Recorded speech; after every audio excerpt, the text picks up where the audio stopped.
it's me, OGDuffy, and we are back with a versus video, guys. I know you guys really enjoy these, and it gets you all talking and reminiscing about our pasts and our video game history, so to speak. Oh, the memories, guys. Anyway, we're this week looking at this game here. This one here is called Cabal or Cabal, however you pronounce it. I'm calling it Cabal. If I'm wrong, then I'm wrong, but to me it's Cabal or it's Cabal. All right, enough.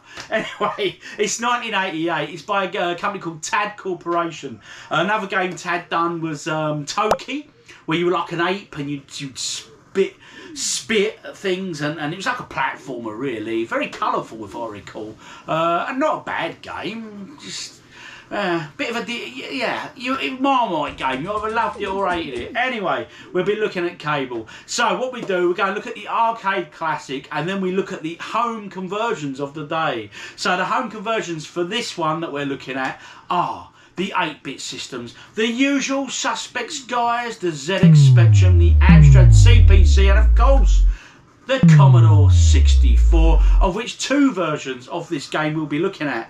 The US and the UK PAL EU release. Ah, interesting. And then we'll be doing the 16-bit, which of course involves them 2 guys there, the Atari ST and the Commodore Amiga. So as always, guys, before we show you the gameplay from them conversions, we will go look at the arcade version first. I'll give you a little bit of spiel about it, and then we'll come back at the end and I'll give you my verdicts. I won't just show you the home conversions. I will decide which one is best and why. You are all welcome to disagree with me in the comments, as always, guys, because I love hearing your memories and your feedback from all these old great games, all right? Anyway, let's go check out Cabal on the arcade. Okay, guys, so this is Cabal, or Cabal, from 1988. It was by Tad Systems, or Corporation. As you can see, it's a 1 or 2 player game. Best thing to do is just get a credit pumped in and let's go. 2 controls on this, 1 fire, 2 throw your grenades. Okay, you have a limited amount of grenades. Now the idea is you just shoot the enemies, obviously. They drop the odd bonuses like there. I've got a nice grenade to use, so I missed that, unfortunately. But you can destroy the buildings and stuff. Now to finish a level, you have to do a certain amount of destruction on each level and destroy a certain amount of stuff, as shown at the bottom here. As soon as that hits the red, you finish that level 1, so to speak, and you go on to another level. You have obviously a certain number of grenades, and then when they're gone, they're gone. But as you know, as you've seen there, you can pick up more. The enemy do shoot at you, and all the time you're firing, you can't move. They also drop extra weapons. As you can hear, that's a lot faster sounding machine gun. Oh, fell into a bullet. But anyway, you get the general idea. The one good satisfying thing about this game is that thumping of the machine gun noise. It's quite a thumping, sort of very bassy machine gun. Not sure what the dancing soldier's all about, but there you go. Right, let's get back on the destruction. Get that. We've got 4 grenades now. We're not out. Have that nice 5,000 bonus there. Oh, that machine gun's reappeared. You can get like a heavy machine gun as well. That does a lot more damage. Yeah, we're getting there now, guys. We're getting a few more kills in. Our destruction level is going up. You can destroy buildings and walls and stuff as well. Oh, we're getting busy on here now. Oh, that's a nice gun. Come on, get me that one. As you can see, it's quite a heavy machine gun, this one. Doesn't make any different noise, which is a shame. So that's level 2 done. Got to make our way towards this base by the looks of things. Oh, yes.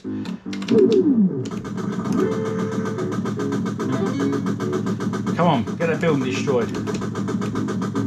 Oh, what a plonker. I'm so focused on destroying the building, I died. But anyway, guys, that is Cabal. That's how it runs. Let's go take a look at the home systems. Let's kick off first with the Atari ST. And the first of the home conversions we're looking at is on the Atari ST. Now, Ocean Software released this in the UK here, and to be fair, it looked and it played fairly well. You know, definitely a good resemblance of the arcade.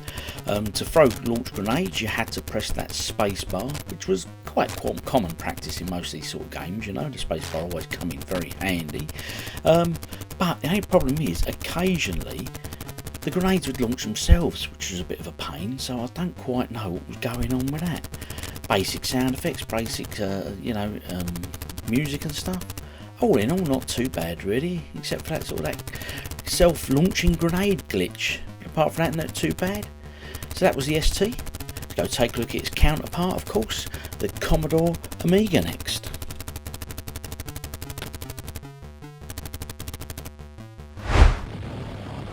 Commodore Amiga now very similar to the Atari ST, which we've come to expect when these two go head to head, you know, and it plays slightly faster though, only minor, you know, but again it's still a slight improvement over the ST in terms of the game speed. Sound was slightly different, I feel, and slightly better. It looked good, and you know, I liked it really, but again, like the ST, it had that same little error. Oh yes, the grenades would self-launch without you even having to hit that space bar, so obviously a bit of a design glitch by the programmers on both. Quite why, I don't really know, but overall, not too bad. That concludes the 16-bit versions. We're going to go take a look at the usual suspects now, of course the 8-bit systems, and the first one to look at will be the Commodore 64, the UK PAL release. So here we have it, this is the UK PAL release, okay. I love the machine gun sound on this, just had a real good solid sound to it, you know. But unfortunately no music, which is a shame, because we all know that the Commodore 64 is more than capable of any in-game music. It would have been a great addition. Graphics, they're not too bad, are they? And it played well. There was a lack of enemies on the screen at times, I felt they could have got a few more enemies on there. But compared to the other 8-bit computers, let's go and see how this one fares. So that was the UK PAL release. Now we're going to go and look at the US version, which, let's be honest, in previous efforts, it's usually been the US that have done better than the UK. Is that the case this week? And do remember, guys, stick around to the end for my verdicts.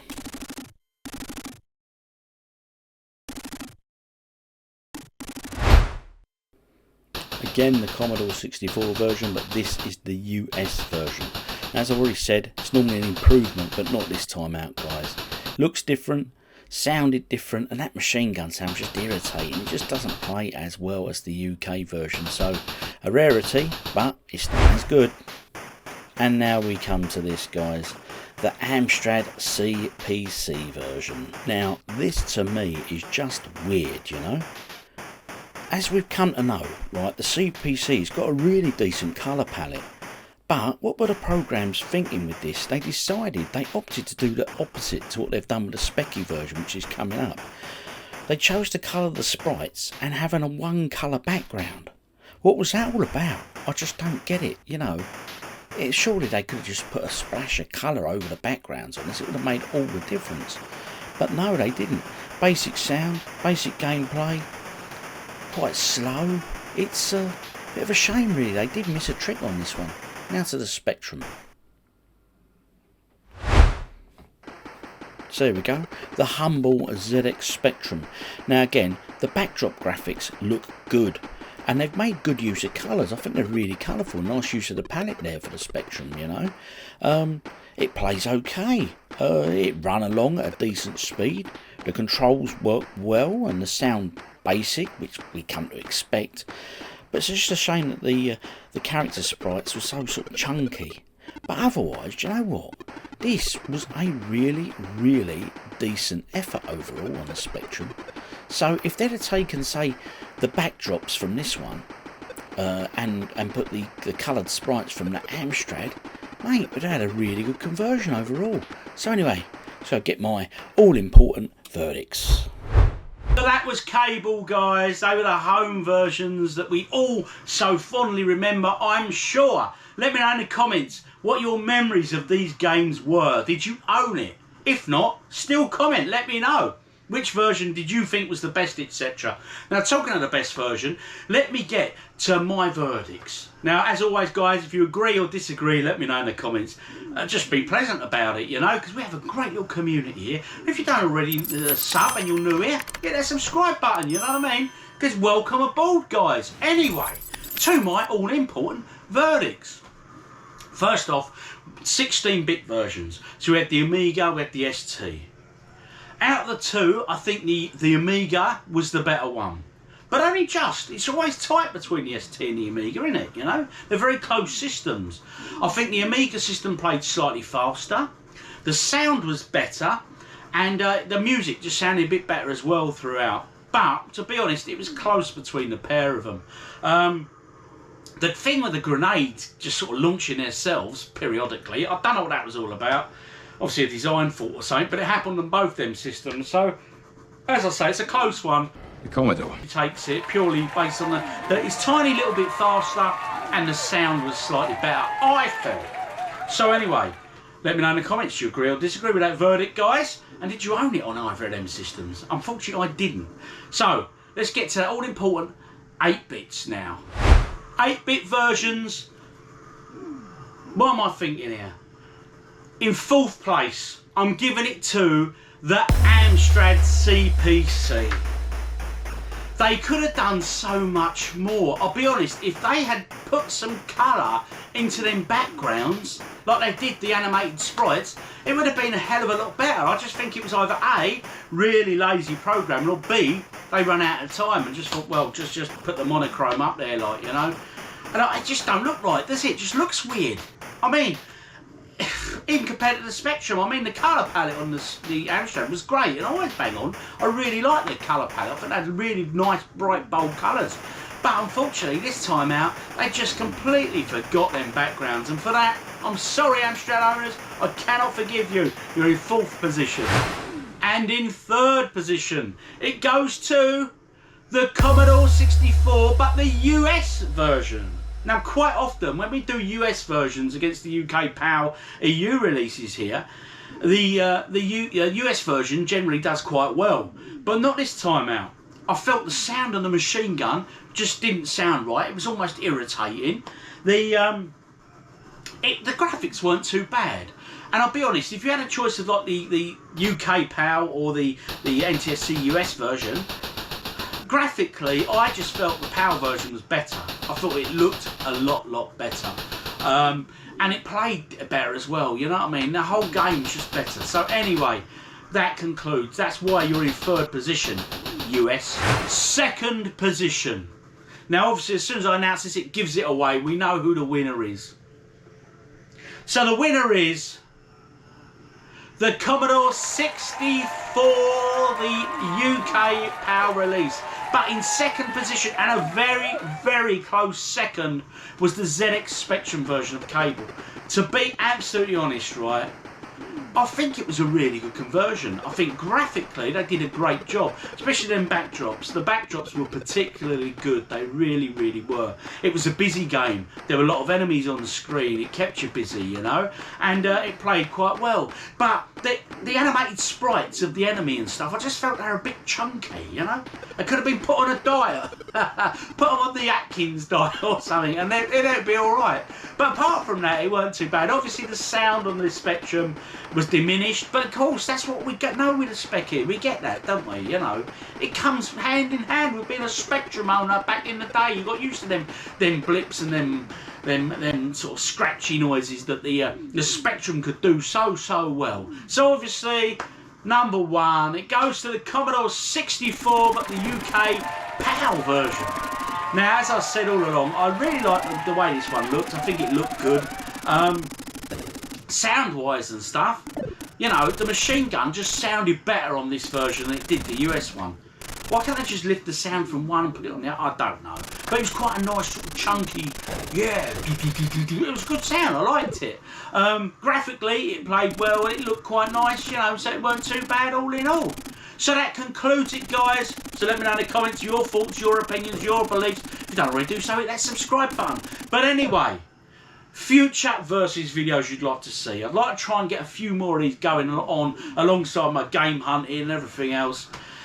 But you know, I'm a busy man. But these are, and always have been, very popular. They might not get load of views, but they get a load of comments and a load of interactions. So we've got to focus on that part of the community as much as we do the view numbers, guys. And after all, it is all about you. Anyway, I've been OGDuffy. You guys have been awesome as always. I'll see you on the next one. Drop your suggestions, thoughts, opinions and memories of these great games and systems. Cheers, guys. See you on the next one.